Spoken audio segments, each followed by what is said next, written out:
Well, what a fortnight it's been. We have a new king, a new prime minister, a new government, and there are still huge challenges facing the country. Tonight we are in Grimsby, once the world's largest fishing port. For over 70 years, Labour dominated here, but in 2019, these people here changed all that and voted in a Conservative MP. Tonight, we are going to be discussing how are we going to pay our energy bills? Should we be overturning the ban on fracking, the NHS, Ukraine, and I promise at the end, we'll look at reasons to be cheerful. Welcome to Question Time.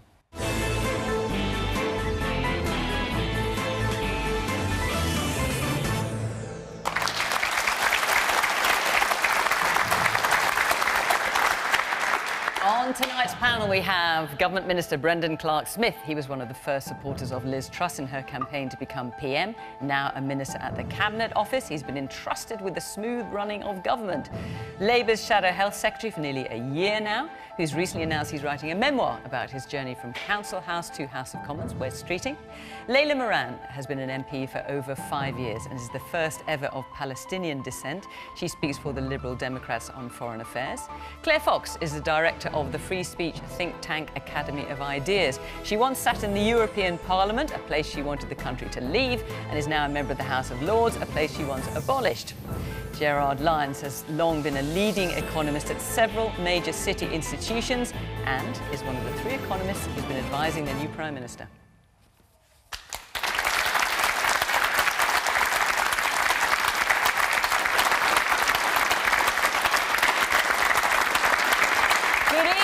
So, as well as a new king and a new prime minister, I thought I'd mention we've got a new set as well. We spruced it up a little bit. You can let us know what you think on social media. I'm sure you will.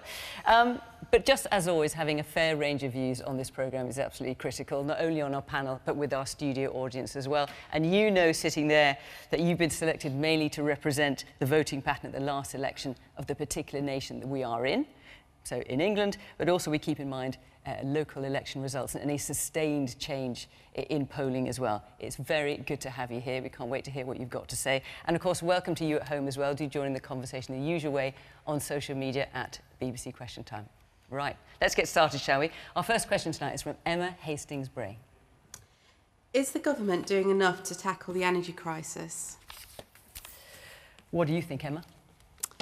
I think that families up and down the country are struggling, regardless of background. And although the government's introduced measures which are helpful, with the fact that everything else is going up, fuel, food, I still think a lot of families will be struggling.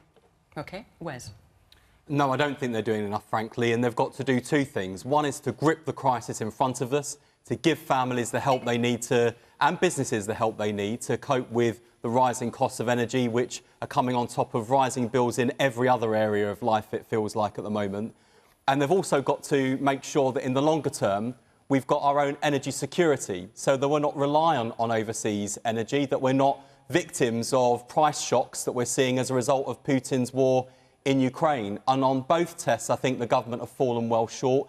Yes, they've finally done what we've called them to do by acting on energy bills, putting in place a price freeze. But look at how they're paying for it, not asking the big oil and gas companies, the big energy producers, to pay more from their excess profits to help the country. They're just slapping it on borrowing, which ends up ultimately you're going to be footing the bill for something that isn't any of our faults. And as for the long term, why is it now, today, we hear the announcement they're resorting to fracking, something that Liz Truss and the Conservatives promised they wouldn't do, something that won't fix Britain's energy crisis, and something that's going to be more expensive than investing in renewables. Let's invest in solar, in wind and in new nuclear and in wind power to make sure that we've got the domestic energy supply we need to keep Britain secure in the longer term. Is the government doing enough to tackle the energy crisis? Well, I think we have to bear in mind the package that's just been announced, one of the biggest ever. We're talking about 100 billion. We're looking at trying to get those wholesale prices. Exactly how much it will be. Well, this is the point, you see. It could actually be better than that, but at the same time, we're giving. Worse. Yeah, and this is why we want to give people some certainty. Now, we've been able to do that for 2 years now. Now, of course, those bills are going to go up. It's very difficult for families. We appreciate that. That's why we've also managed to roll back the national insurance increase so far. But I think you also have to look at the other support that we've provided in there. Energy security, yes, I agree with Wes on that. We do need to make sure that we are secure. What I would have liked to have seen, I think, in the past was things such as nuclear being invested in. We've gone from around 6% of our electricity generated by renewables in 2010. Since when we've come into government, within 10 years, that was up to 43%. So we have been doing the right thing, but it's about the energy mix we've got. It's got to be from a number of different sources there. And I think in the past, mistakes have been made. I think at the same time, if we hadn't done what we had done... Even in the Conservative government since 2010? Well, I think, again, it's very easy with hindsight to look at it. I'd have liked us to have pushed ahead with new nuclear earlier. We were in coalition for 5 years. There was a bit of a problem with that, and we're now pushing ahead with it. But I look at the situation, say, Germany are in there, very reliant on Russian gas. There's a huge problem there with energy security. With us, we get most of ours from Norway, but at the same time, we have to pay for that. Now, that's the thing that we put the... investment in there, and we hope that at least gives people a bit of certainty, and of course for businesses as well. Well, look, the question is the government doing enough to tackle the energy crisis? We've got people who voted for all the main parties here in the audience. Just out of interest, let's hear from a quick cross-section before we get going. Now, I've spoken to you before, so I know where you are. I'm not sure what you're going to say, though. So, Jackie, over there, you voted Conservative. Yes. What do you think to the question? Is the government doing enough? I don't... They're very good at talking the talk, but by borrowing more money to give us a little bit extra every month does not help the country. By tackling those companies, the British Gas and all those, and to pay for it instead of us paying for it out of our own pocket, because that's what we're basically doing. You're giving it back to us after we've already given it to you. I've just had a pay rise. That's all going to go on my fuel bill. And we're not going to see much more. And, you know, the NHS is struggling. And we were talking about before about, you know, companies struggling. How are we going to pay to keep patients warm when the bills are just going to go through the ceiling? All right. Now, Laura, that's you over there. And you are a Labour voter. What's your view? So I'm also a local parent and teacher, and I'm really concerned we're going to see a lot of cold and hungry children this winter. I mean, it's a level of poverty, like Gordon Brown said, that we didn't think existed anymore. The topic of conversation at my baby group, I have a 10-month-old child, is how we're going to keep our home warm, to keep our babies warm this winter. That should not be a topic of conversation in this country, in this day and age. OK. Matthew, you're a Lib Dem voter, aren't you? So what's your view? It's kind of a balance, really, that you're looking at two very different sides of the argument, but it's kind of like, where do you kind of go from here and stuff like that? Do you think enough is being done? Not particularly to help more disadvantaged families getting from that background. I think there's no explanation of what's going to be provided. That's kind of very common towards universities, and they're maybe not getting the right support or maybe getting the right advice, and that was very common through COVID. So I think a lot more needs to be explained to young people and more to the country about what is going to happen, how it's going to be funded, how we can kind of progress. Well, in terms of how it's going to be funded, I mean, Gerard, you are one of the 3 economists who has advised the Liz Truss. How is it all going to be funded? Is it enough, and how's it going to be funded? In answer to Emma's question, are they doing enough? In terms of the first point, I would say yes. We should remember about only 4 or 5 weeks ago, the fear was that energy prices would go up to £4,000 or £5,000. In the city, the expectation was that inflation would go up to 18 or 22% and peak there. By capping energy prices at £2,500, it still is much higher than a year ago. But what the government has effectively done is said, we're going to take the risk off people and off businesses, and we're going to take them onto the government and borrow. Now, so in that respect, they're trying to address the immediate challenge, and by doing this and by reversing planned tax increases, I think they rule out an immediate deep recession that people were fearing 1 or 2 months ago. I mean, the Bank of England says he thinks we're already in recession. Well, the Bank of England a couple of weeks ago thought we would have 5 quarters of recession, but that's another issue. So do you think they're wrong about that? No, it's difficult to avoid a downturn, and we probably will have a small technical recession. The challenge, though, is that if we hadn't addressed the energy price cap, then we would have had a real And in terms of the point we're hearing, how are we going to pay for it all? Yeah, I don't agree with this idea of having a windfall tax as if though that would address the problem. Indeed, companies in the North Sea, not that we have to be friendly to them, but they are taxed at 65%.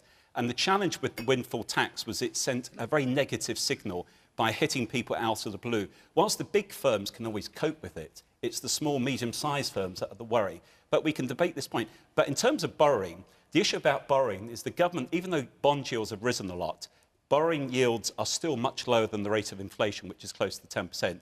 And in my view, the borrowing is necessary to prevent the downturn. It's not inflationary because of the nature of our inflation shock, supply-side factors, poor monetary policy. The question you is might have to put some of this in English in terms of supply. Gerard, hang on. In terms of supply-side shocks and all the rest of it. OK, basically, the reason we've had such a hit to inflation is during the pandemic, we had big bottlenecks. We had to pay more for transportation of goods coming here. That's been made worse by the war in Ukraine. So the inflation pressures should start to dissipate. Inflation is now expected, because of the capping of the energy prices, inflation is expected to peak around 11% and then fall next year. So each 1% off inflation saves us £6 billion in borrowing over next year. But the point, coming back to your question, we can't afford, we're not going to escape the fact that we have to borrow more. The question is, who could take the risk? Could businesses take the risk? Could consumers, people take the risk? The answer is no. The government has to take the risk. But what's quite clear from what the audience has said is I think the government needs to communicate it far better. That's what's come out quite clearly tonight. Are you convinced, Layla? No. And Emma, I think that your answer to your own question, I completely agree with, because it's not enough. And my litmus test is the families who contact me as an MP, desperate for help. I was contacted by a single mum. She's on universal credit, 3 kids. She says every day she has to skip meals already. And that's before we even hit winter, and she has to work out how she's going to heat her home. So the same issue with the pensioners. More, Layla? I mean, because we don't know how much this is going to cost, but it could be 100 billion. Some people talk 150 billion. I mean, these are mind-blowing sums.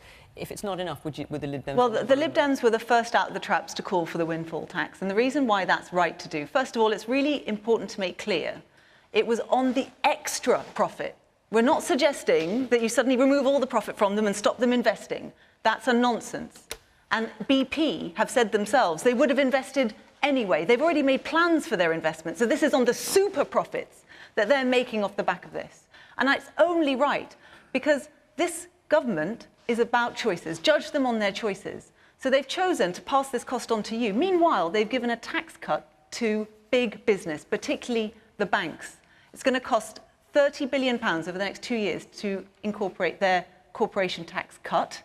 That is money. 6 billion of that is going to big banks, and they want to remove the cap on bankers' bonuses. Now, I'm sorry, the way to fix this is not to raise that cap on bankers' bonuses. The way to fix this is to help those people on universal credit who are going to starve, quite literally in some cases, this winter. To govern is to choose, and I think Liz Truss is out of touch and doesn't know what this country needs. Let's hear some more audience. The man there in the glasses.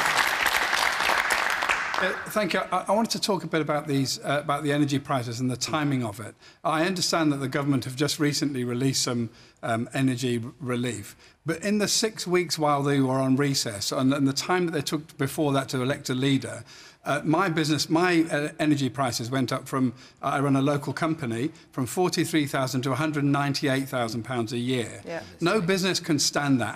And the colleagues that I work with, other businesses, during the time that people have been on recess and on holiday and said we can't do anything because we're electing a leader, businesses have had to close their doors. Yeah. And they employ a huge amount of people in this local area. It's not good enough to then come out with, yes, but we're taking the cap off banking, so that's a good thing. But what about the cap that the government's introducing on energy prices for 6 months for businesses? Does that reassure you? I don't plan my business 6 months ahead. I plan my business 2 years ahead. 6 months is a sticking plaster. We need some leadership and some definite ideas and some initiatives to make sure that businesses who have just been through hell through COVID, as everybody has, and have survived that, to be faced with this dithering about what we're going to do to save businesses who employ all these people, it's just not good enough. It's not leadership, and we deserve better. I'm going to come back to you to answer that. Yes, man at the back. Just going back to the gentleman's point there, I don't really see how the same old trickle-down economics is going to help the people in towns like Grimsby. We've seen it before, where they think this great idea of lowering the tax on big business will then float down to people at the bottom. And the idea is that everyone there gets richer. But it as a doesn't result. work, and it's been proved not to work. All right, let's hear the man here. Yes. Well, what I would like to say is, as a disabled person, I'm getting 2 lots of £325 and 2 lots of £150, as well as the £400 off the bills every month that everyone is getting. Now, can you imagine if Labour were in power and were doing this? Everybody would be applauding them, saying, well done, Labour, for helping out the needy. Because it's the Conservatives, everybody is saying, oh, it's not enough. Why don't the Tories do more? So that's my point. And I do think that borrowing is inflationary as well. And you do think, I'm sorry? Borrowing money to pay for this is inflationary, there's no doubt about it, but it is going to come down in the new year, which is one good thing. We hope. Yeah, we hope. Claire? Well, first of all, we've all got to be honest with ourselves and say we're going to face some pretty tough times now, right? There's no point trying to sugarcoat that. And it has to be said that the lockdown policies, which closed down businesses, had a devastating impact for a lot of people. And they were political choices, by the way. That wasn't created by a virus. It was a choice about how we dealt with it. But prior to that, there was problems with the productivity and the economy of this country. So you can't just blame everything on lockdown. I have a lot of sympathy with people who say it's not enough. I mean, I actually am very sympathetic to that campaign that people might have seen called Enough is Enough, which is being run by the trade unions, which is, why should ordinary people pay for political policies that they're not responsible for? So I get that sentiment. But what I really think we need to do now is actually have a mature discussion about how we can get the economy kick-started. I mean, we need a new industrial revolution. And fiddling around with taxes, no disrespect, doesn't seem to me to be adequate to that. I do like the sentiment that's coming from Liz Truss, or, you know, from the Tories about we shouldn't just deal with redistributing a cake that's the same size all the time. We need a bigger cake. We can't just keep fiddling around with what we've got. We need to have growth. That bit I'm very sympathetic to. But that requires major investments in technologies, in new industries. In an area like this, what I'd like to see is a complete rejuvenation of the fishing industry, not to save it, but to rejuvenate it, to kickstart it. But then when we're talking about energy, we should, of course, have fracking. It's disgraceful that Labour and Lib Dems and the Tories have stopped fracking as a means of energy. One of the first speeches I made in the House of Lords, which was on energy, I stood up and argued for fracking, for nuclear, for tidal power, for a revolution in energy so we wouldn't be dependent on overseas energy. And it was the Tory minister and the Labour Party front bench and the Lib Dems who basically treated me like I was some kind of lunatic. Well, because they actually were demonising energy. Well, let's come back to the Tory minister, Claire. Brendan, what about the point that the business... Forgive me, your name is? Mark, that Mark made, the business owner there, that 6 months of capping for businesses is a sticking plaster, and you're planning 2 years ahead. Well, look at COVID-19, the pandemic there, the support that we gave that, which was unprecedented. We didn't know how long that was going to last. But we're talking about very difficult. Well, the business support that's been announced is welcome, and I do agree it's one of those things, I think, over the summer that we've had our constituents coming to us and saying we've got to provide something for business. So that is what we've gone ahead and done. On the other gentleman's point... What do you say to his point that 6 months, you're shaking your head there, Mark, what do you say to his point that 6 months, it doesn't give businesses enough certainty? The government's trying to give as much as they can, but they've also said that they're going to review this actually a lot quicker than that, so we should be able to give businesses more certainty. We also want to see if it works, of course, which is another issue entirely as well. But what I would also say, windfall taxes are being mentioned quite a lot. Now, we've already had an extra tax on the oil companies, and I think some of the figures that have been banded around, we're looking at the global profits of some of these companies. Now, we cannot tax the entire global profits of these companies, and the amount of money that we have to invest to actually cap those prices is far in excess of what we would actually get from that. So we've had to do something extra. That's why we've actually managed to cap for 2 years. Labour are only doing it for 6 months. And in terms of trickle-down economics, we've actually given out money across the board. Everybody gets that £400, £1,200 for the most vulnerable. And on the bankers' bonuses, just finally on that, I think at the time it was introduced, I think everyone was very angry, and when it's public money there, I think you have a right to actually dictate a little bit like that. But what we have to remember is that the base salary of bankers has now gone up instead.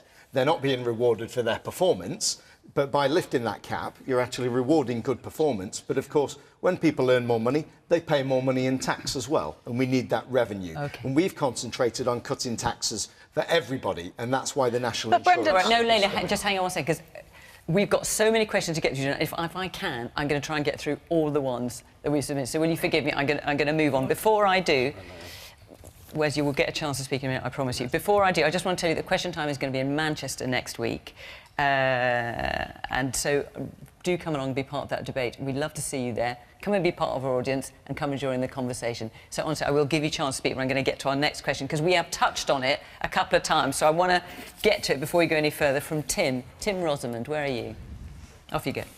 With North East Lincolnshire a big player in the renewable energy, what are the panel's views on fracking as an alternative energy source? OK, Layla? Well, it's the wrong thing to do. But don't take my word for it. Take the head various people are saying no here. Don't take my word for it. Take the head of Quadrilla, which is a fracking company that has tried fracking in the UK and says that the geology isn't good for it. Or take the word of our current Chancellor, Kwasi Kwarteng, who back in February said that it wouldn't make any difference to the gas price at all. So take those two things together, and then you think to yourself, all the political capital, all the money that might be invested in fracking, wouldn't it be better to invest instead in renewable energy, funneling jobs into places like the Humber region, also not exacerbating climate change and our quite right to be sticking to net zero, as difficult as it may be, we absolutely have to. And that's the way we're going to drive the economy of the future. Fracking isn't going to work. Let's invest instead in what is going to work and actually is going to deliver for you as taxpayers. OK. You were saying no there. Why don't you agree? Because we have this terrific resource underground and in the seas surrounding the UK of oil and gas. It's the most effective concentrated energy source. If we look at renewables, or unreliables as I prefer to call them, they only work for so much of the day. You will find we go for long periods in this country when 3-4 days a week even, when there'll be literally no wind, and when we get to this time of year into the winter, the sun doesn't shine, and so you don't have any renewable resource coming through. So you have to have a gas or nuclear backup for that situation. Otherwise, the lights go off. It's very simple. It's simple like that. And this is exactly and going back to what Claire said earlier. Yes, we should be exploiting fracking. So let me ask you, so when you have, because this only came out today, you've got someone who was very senior at Quadrilla, which, as Layla was saying, is one of the first companies, the first company to be involved in fracking in Lancashire, who said no sensible investor would take the risk of embarking on large projects here. It's a very different geology to North America.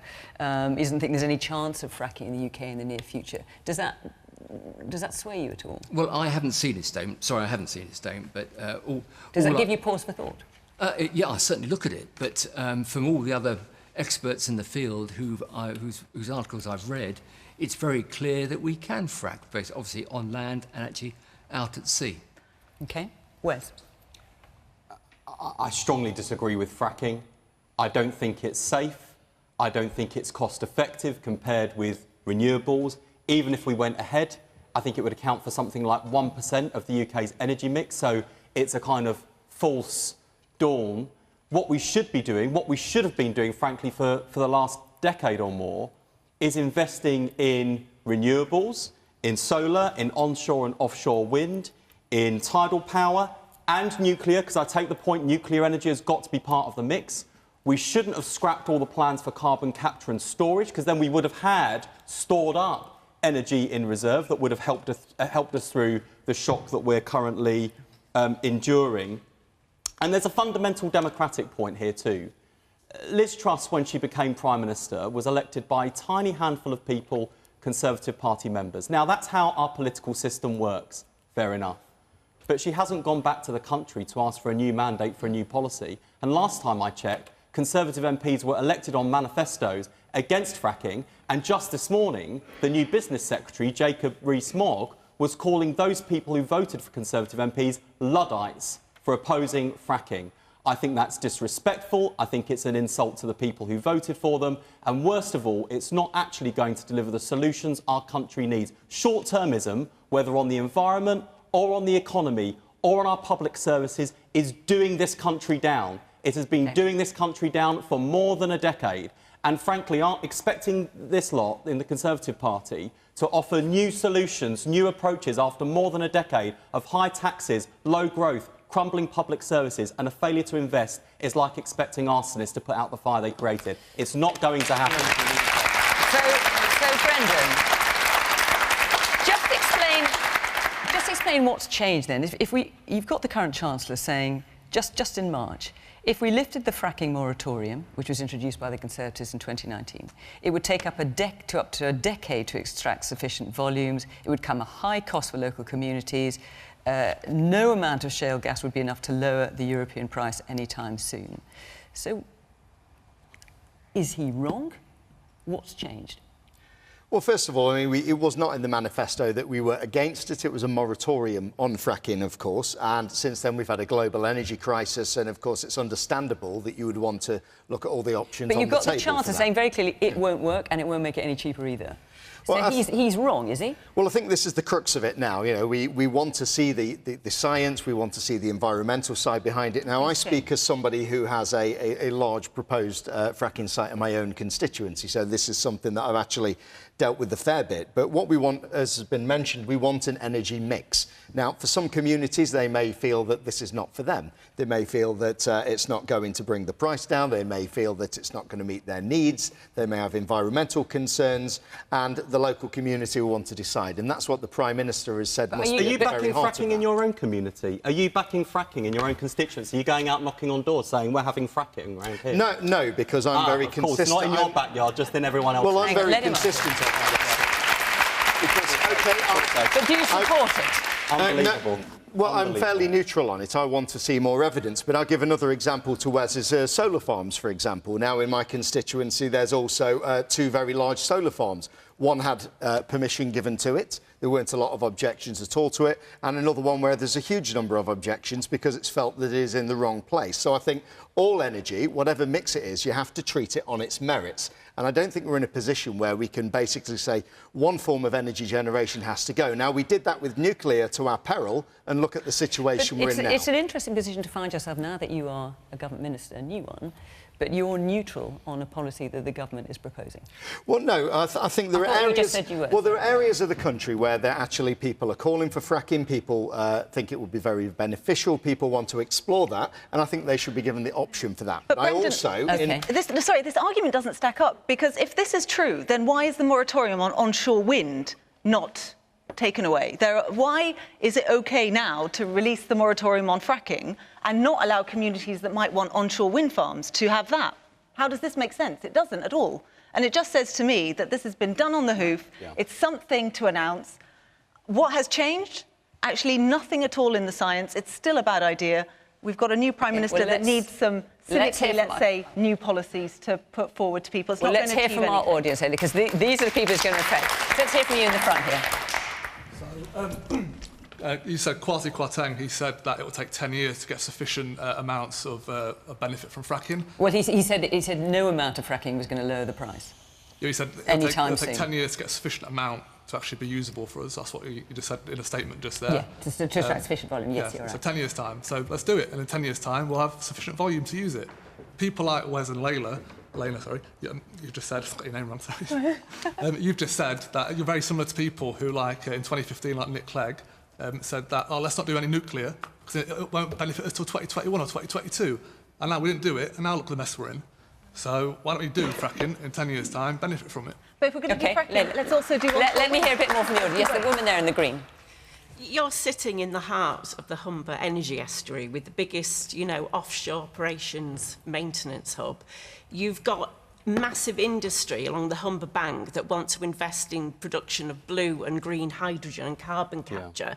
The government right now has sort of like going back on what it said about supporting renewables. And I think that's worrying for big businesses in the Humber to hear that. They want to know that you're behind them. OK. And the woman there in the glasses. I would just like to say I'm 17 years old, and I think by investing in something that is going to harm the environment rather than in investing in something that is going to help the environment, you're not gambling with your own future, you're gambling with my future, because I am the future. And it's my future that you're going to gamble with by doing this that is going to harm our environment more than it's going to help us. OK, and the man in front of you in the check shirt. It was on energy renewables. The issue with energy renewables is the grid. The grid cannot cope with any more energy renewables, such as wind and solar, going back onto the grid. So the biggest constraint of it, I say, is the grid. So how are you going to invest into the grid? All right, I'm going to move around, but is there anyone on the panel that can answer that question knowledgeably? He's right. He's right. And yes, that is a government choice. They can decide to do that level of investment. It's not going to be easy. But there has been chronic underinvestment in the national grid and in the interconnectors in particular. You're absolutely right about that. You will have to make it easy if you're going to if you're going to invest in renewables. You're right. We hear your point. Totally agree. Gerard, since we've got you here, the new Business Secretary, Jacob Rees-Mogg, when he was announcing this policy, the lift on fracking, to the House of Commons today, one of the things he said is that the advantage of fracking is by increasing energy supply, it will lower prices. Is that true? In terms of fracking, I don't think it would have much of an impact. It would be a marginal impact on the price because we're such a small component. So he's wrong about that? Well, I don't know. At the margin, obviously, if you increase supply, it has some impact. But just the marginal ones is what you're saying. The reality is that I'm surprised we're having such a big focus on fracking because in the scale of things, it's quite small. And coming back to Tim's question, should we have fracking? Yes, if it's safe and affordable. What's quite interesting in terms of the debate, we have a debate as if the renewables are competing with other fossil fuels. What's happened in the last few weeks or last 7 months because of the war in Ukraine, we now have to, alongside the move to net zero, have a move towards energy self-sufficiency by 2040. So that's quite important. So therefore, renewables are vitally important. They're up to, the end of last year, renewables were 43% of our electricity in the fourth quarter of last year. That's very important. We need to continue with renewables, but at the same time, the mixed energy load is important. Base load for renewables can sometimes be very low, as the gentleman in the front row said. So you can't move from a fossil fuel economy overnight to a renewable economy overnight, but renewables are vitally important. But at the same time, and the reason why fracking has come to the fore is that because of the war, we now need to have energy self-sufficiency. It's in terms of North Sea as well as fracking. It's interesting, a couple of people mentioned the Humber. If you look at recently, private companies in Blythe and in Hull are quite keen to develop the offshore wind. So I think it's a real positive what the UK is doing on renewables, but because of the war in Ukraine, sometimes you have to change plans, and that's important here. But in terms of Jacob Rees-Mogg's point, I think marginally, technically, he might be correct, but I wouldn't argue the point too aggressively. OK, so it might make a difference, but not so much as we've noticed. Claire, obviously you have spoken already in support of fracking, so I'm going to move on if you're happy with that. No. No? All right. Well then, to the young woman over there, you're 17, you said you're gambling with our future. Briefly, try and convince her. Firstly, you were also very unhappy about that enough was not being done in terms of reducing the cost of living challenges. And let me tell you, if you want to have energy prices that are in any way affordable in the future, you as a young person need to think long term and therefore need to think of a wide range of cheap, affordable energy. And as it happens, that means not demonising fossil fuels. But when it comes to fracking, Claire, we just heard Gerard saying it might make just a marginal difference. Yes, but fracking is one part of this.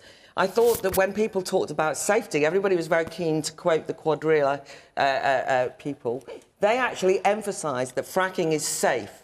They said there were technical and geological challenges to what we would get from it from the UK, but they were not anti-fracking. And I think that we've got to be careful of scaremongering. It's also the case that we have to be experimental in the kind of scientific innovation we have in order to create the energy. And then just on democracy, because it's been mentioned, I can't remember, I don't know about you, whether we had a democratic decision about reaching net zero as a target, right? What's happened is net zero has become the kind of we've all got to get to net zero. That's the only thing that counts. And I do think there's a lot of anti-democratic aspects of environmentalism that go against having industrial growth, go against creating net zero jobs. Was in the Labour, Tory and Lib Dem manifesto. Yes, but in terms of the debate, but it's also the so case... So I feel like people voted for it. I feel as though one way or another. I feel as though what happened was that people, until actually we got to COP26, when people started going, what is this thing? What is it that we are supposed to be targeting? What people say is that we should... I am suggesting... People didn't understand what they were voting for, I'm suggesting that there has been a drive to say we use less energy. I'm suggesting that if you want economic renewal, jobs, prosperity, we have to use more energy. And at the moment, we're facing an energy crisis. And closing down any form of new energy, not exploiting it, which is what fracking would do, is foolhardy and short-term. And I think that we shouldn't scaremonger or play in the Mias games. I think we all have to say that every single possible energy source that can make energy cheap and affordable moving forward is in young people's best interests and will help us counter the recessionary trends that we're seeing at the present time.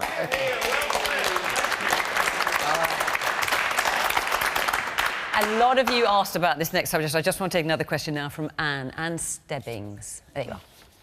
Can the ills of the NHS be cured by repeating the first 4 letters of the alphabet? A, B, C, D, which is the sort of mantra of the new Health Secretary's coffee. You might just want to remind people, Brendan, what that stands for.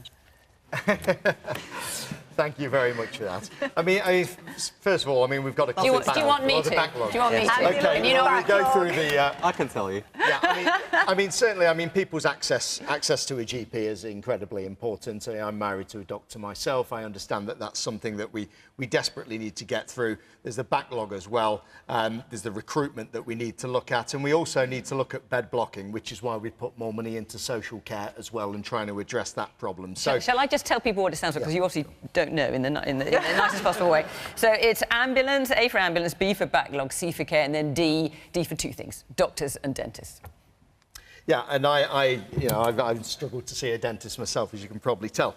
But this is the problem. We put huge amounts of money into the health service, and it's about more than money. It's about how we actually use that. So in terms of empowering pharmacists, in terms of making sure people are going to the right part of the NHS at the time. How many people have gone to A&E because they couldn't get a GP appointment, or have basically we've needed to call someone out because social care has not been in place? And these are the kind of things that we need to fix. It's the entire system that actually needs looking at, Fiona.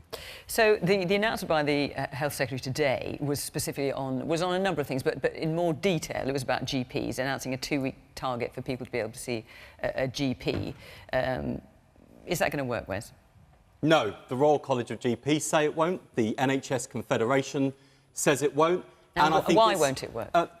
Because they haven't got a proper plan to deliver it. They haven't got the doctors to deliver it. And unless you've got a workforce plan for the NHS that delivers more doctors, more nurses, more staff, you don't have a plan for the NHS at all. And since we're doing the Sesame Street approach to government health policy, ambulances, after 12 years of Conservatives being in government, people with heart attack and stroke are waiting on average an hour for an ambulance. B, the backlog is the biggest backlog in the history of the NHS. And don't blame COVID, because it was already at record levels before the pandemic, would have been more than 5 million in spite of the pandemic. C, apparently social care, although last time I checked that began with an S. We've got broken social care in this country, which means 400,000 delayed discharges each month. People well enough to leave a hospital in those beds, which means queues of ambulances out the front. And as for doctors and dentists, well, we've got a dental desert in this country where people simply can't get an NHS dentist. There aren't the doctors, they don't have a plan, and frankly, after 12 years in government, if they don't have a plan now, when is it ever going to materialise? The longer the Conservatives are in power, the longer patients will wait. OK, lots of hands up. Let's hear you. Stand here at the front in the grey shirt. Surely won't things slightly get better when we get these 20 new hospitals? 40. Was it 40? 40. 40, yeah. Do you think it will? Oh, when we get them, yeah. The only place they exist is in Boris Johnson's imagination, and he's gone. All right, the man there in the sort of in the middle at the back with the white shirt and the blue jacket, yes. Is it now too toxic a subject to be discussed to a sufficient level to be able to tackle the problem? Is the NHS... Of the NHS, you mean? Yeah, the NHS, sorry. So is the NHS now, is it too toxic for a politician or even someone in a social situation to turn around and say that there are flaws or issues with the NHS, and therefore that they might need to be looked at objectively and fixed so that for its own betterment? OK. And let's hear from the man there in the black top there, yes. Yeah, I want to ask, why are the government removing £12 billion of funding to the NHS tomorrow from reducing the health and social care tax levy? I think it's just... why? You know, when the NHS needs, resources, funding, vacancies, removing £12 billion annually from the budget, I don't understand it. Why is it happening? OK, Brendan, I will come back to you on that. And let's hear the man here at the back in the grey shirt.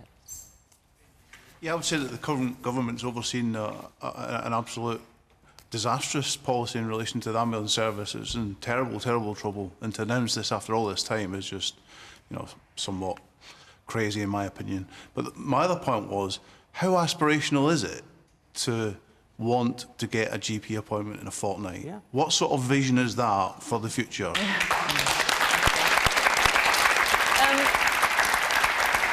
So, Gerard, Anne's question is, can the ills of the NHS be cured by repeating these first four letters of the alphabet? And also, I just want to direct you to the point that the gentleman made there about, is the NHS a sort of toxic subject? Is it fit for purpose? Are there flaws that should be looked at? I mean, is it a model fit for purpose? I'm just asking you as an economist.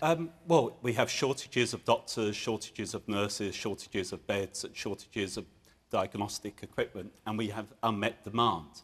So it's clearly facing problems. What I find interesting as an economist, if we had sat round this table 10 or 20 years ago, the argument would have been about more money. What's now quite fascinating is that both this government, the last 12 years, coalition government and Labour government before, we've seen a big increase in spending on the NHS. So now on international comparisons, the spending on the NHS or our health generally now compares. It's America's up the top, then you have Germany, Switzerland, Norway, Austria, next group. But we're in with the rest. So we've now spent a lot more, but yet the problems are still very acute. So do we need to be funding it differently then? Well, is that what you're suggesting? Well, certainly, if we take doctors, it's quite ridiculous. The Treasury only allows enough money so we train a certain number of doctors. The pay structure in the NHS, the unions seemed... Milburn, when he was the Labour Health Secretary, I think pointed this out. You have this 8x8 matrix, so you can't pay doctors and front office workers more money. You have to pay everyone. So it becomes a complex system. Therefore, you have burnout, attrition. So you need, in my view, to change the funding structure. It comes back to the first debate, actually. Before 2008, the global financial crisis, the British economy doubled in size every 32 years. Since then, our trend rate of growth, it's been the same across Western Europe, has slowed. Now we double in size every 65 years as an economy. Yet our population is growing, healthcare is increasing, new treatments come on, we all want them straight away. So therefore, you need to put more money to it. The only way, in my view, you can do that is to decide to have a hypothecated tax, which the Treasury in Whitehall says no to. The taxpayer, the public, probably would like it. You allocate a certain part of your tax and you know that's going to fund the health system. And on top of that, you have to reform it. You can't say it's one extreme paying, the other extreme no one paying. When you have something that's free at the point of delivery, everyone likes it, but the trouble is it leads to insatiable demand. So coming back to your question, it's about if you decide that you have to go down the route of funding it, we have to find a different way, but at the same time, we have to be realistic. There needs to be some sort of reform as well. Layla. So is ABCD the simplistic answer? I mean, when she came in front of the House and presented this as a plan, I mean, it was a list of failures that the Conservative government has presided over. And we are now in a situation where I had a constituent contact me saying they're waiting 2 months for a GP appointment.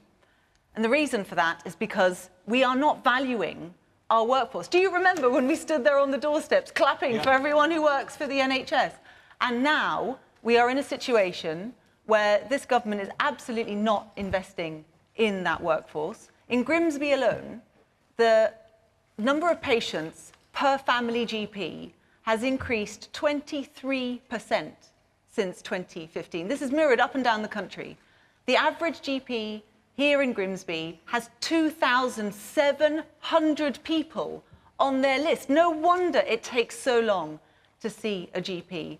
And the answer, I'm afraid, is not reeling off the letters of the alphabet. It is a fundamental rethink by this government about how we value that workforce, how we treasure the NHS. It's a focus on prevention, not just acute care. We don't wait until someone's at their very worst before we help them. It's seeing them soon and nipping those issues in the bud, and it's a focus on things like mental health and public health strategies. And this is a government that now wants to apparently tear away the obesity strategy because that is something that they think is over-regulation.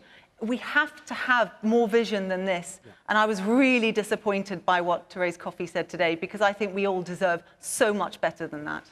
Let's hear more from our audience. The man there in the blue jacket. Yes, the man here at the front, in the middle. Is an example of a broken system where, when phoning up for a dentist appointment, they'll offer you a private one, but they can't offer you an NHS one. Yeah, you're right. Is that what's happened to you? That's what happened to me, yeah. So just tell us about that a minute. Well, it happened during COVID. It was very difficult to get an appointment anyway because of, obviously, most of the dentists weren't doing as much of the dentistry as normal. But it was about a year ago, I phoned up my normal dentist and they were completely full from that point of view. It was probably 5 or 6 months before getting an appointment anyway. So I tried a different dentist and they could offer me a private appointment in the next sort of 5 weeks, so that was quite delayed. But it was 5 to 6 months before an NHS one could be available. Yet it would be the same dentist that I would have seen the first time I'd been. Can't make any sense, can it? So they have appointments, but only if you're private. Claire? I really think that the crisis in the health service goes beyond party politics myself. I think it's very important. The question was asked about whether it's too toxic to discuss the health service and its flaws. But actually, I've noticed that, particularly since lockdown, more and more people are querying whether it was sufficient to just clap the health service workers. Nobody is in any way wanting to be critical of the frontline staff who work their guts out. That's fair enough. But the problem is that there's something with the system that's broken. And lockdown, by the way, actually has made people iller. It's not, I agree with Wes with problems before, but people, you know, you'll know things like this, Wes, but, you know, one of my good friends died of cancer because of problems in terms of timing and lockdown. We know that happened. There are people now who are not going to survive this because of lockdown policies, which all the parties voted for, let's be honest. And what I think is that now is the time that we should be ambitious about having a conversation about what we need to do with the health service. I'm very sympathetic to needing a workforce plan. I think Labour are right to emphasise that. But I also think that there's lots of aspects of the workforce in the NHS that just don't make any sense to me. I mean, it's not just a question of money. Frontline workers, there's not enough of. There's an overabundance of management, it seems to me. It seems that there's a range of...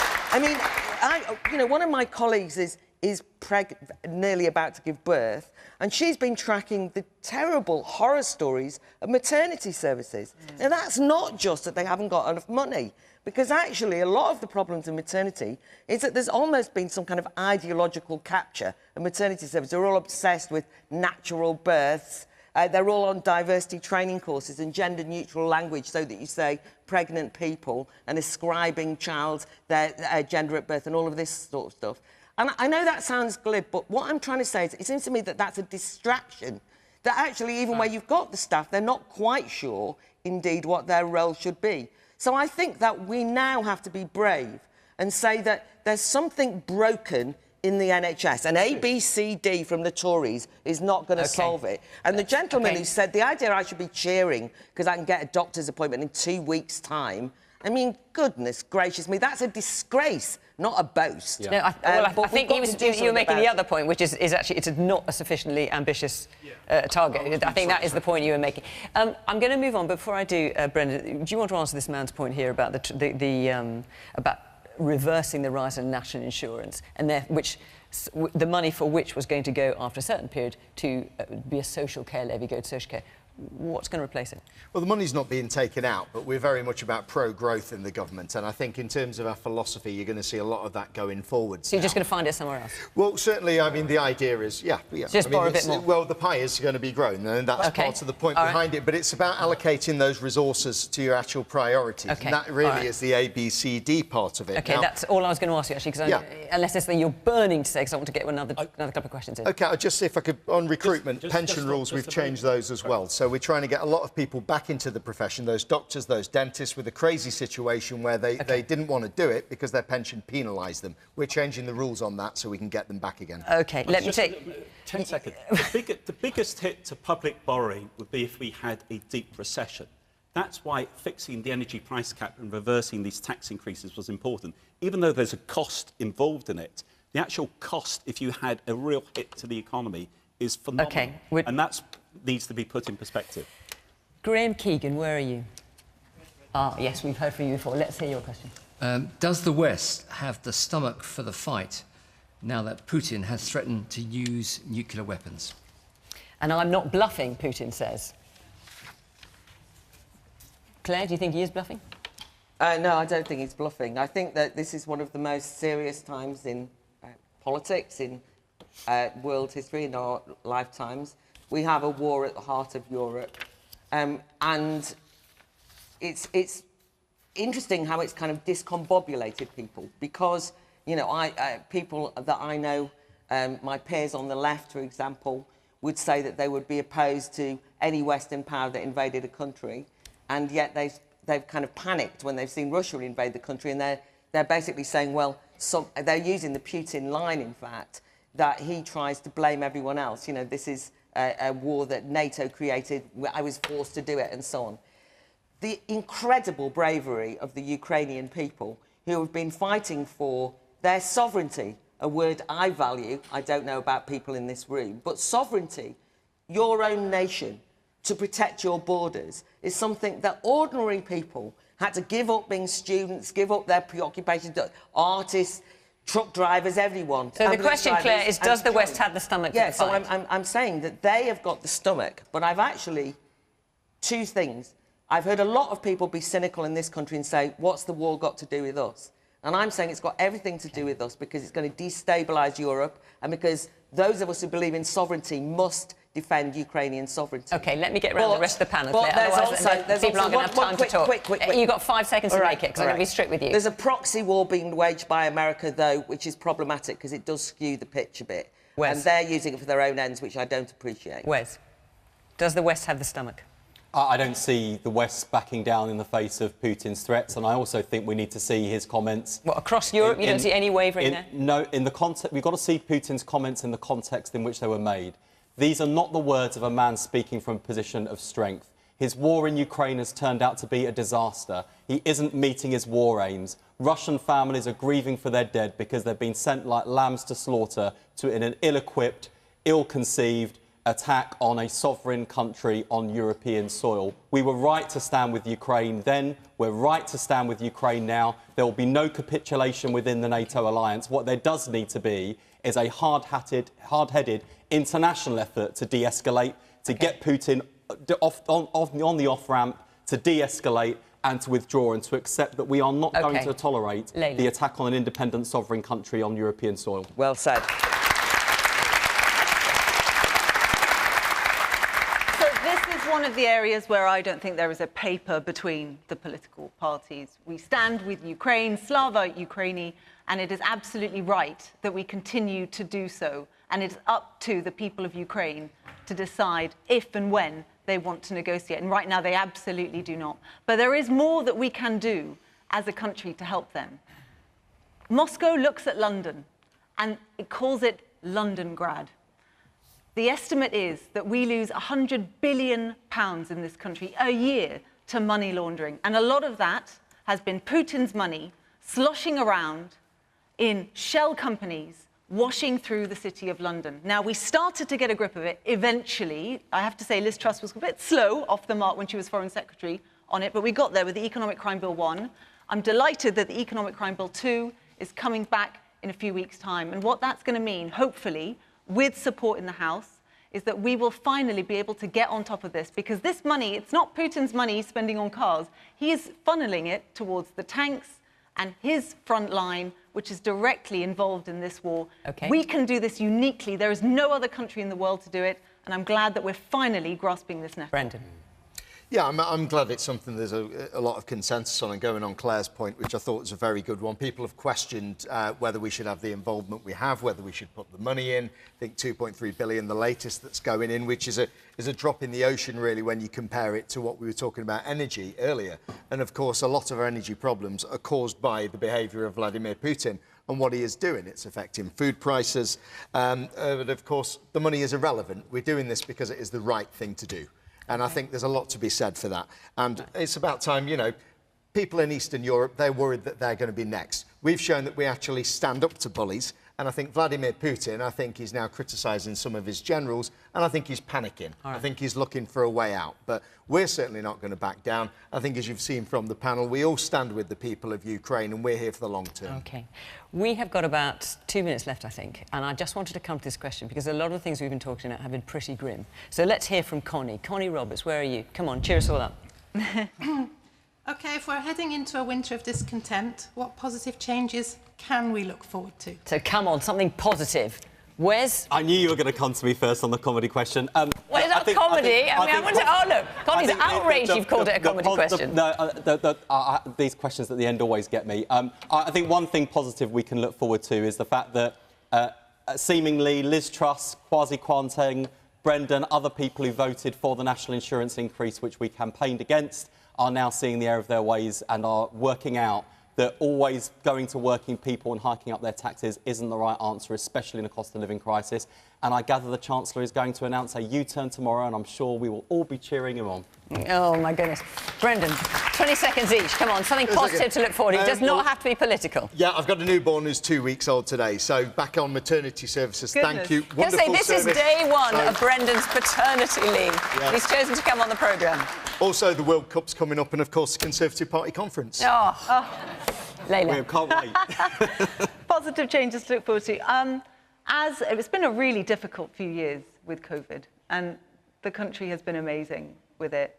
Last winter and the winter before were just so difficult. I'm looking forward to a Christmas that feels a bit more normal. Normal Christmas, Gerard? Well, the last few weeks have highlighted Britain's soft power. The question about the war in Ukraine has highlighted Britain's hard power. We're still a military capability, albeit smaller than the States. I think what we need to do to turn the mood around is to show some economic fight. And I think what's good, regardless of your politics, the reality is that we do need to start focusing on a pro-growth strategy, both in the next 2 years and whoever wins the next election. Gosh, Gerard, we knew you economists are a jolly bunch. But yes, so the positive change we can look forward to is a pro-growth strategy. And that means more jobs, higher wages, and addressing all these challenges. We've got about 30 seconds. We actually had a fantastic show of solidarity and community in relation to the Queen's funeral, and I think we should take heart from that. There's a lot of attacks on free speech that are going on daily, and what's been great is there's a kickback and a fight back against that. PayPal have just been frozen out of the Free Speech Union, and people are up in arms. Well, good. Time to take back control. More democratic debate. Time for ordinary people to say enough is enough. Right. I think it's up to us now. OK. Right. Our hour is up. Free speech and all. Our hour is up. Our programme is at an end. Thank you very much to the panel for coming. Thank you to the audience. And, of course, thank you to you at home for watching from Grimsby, or Great Grimsby, as lots of you call it here. From Question Time. Bye-bye.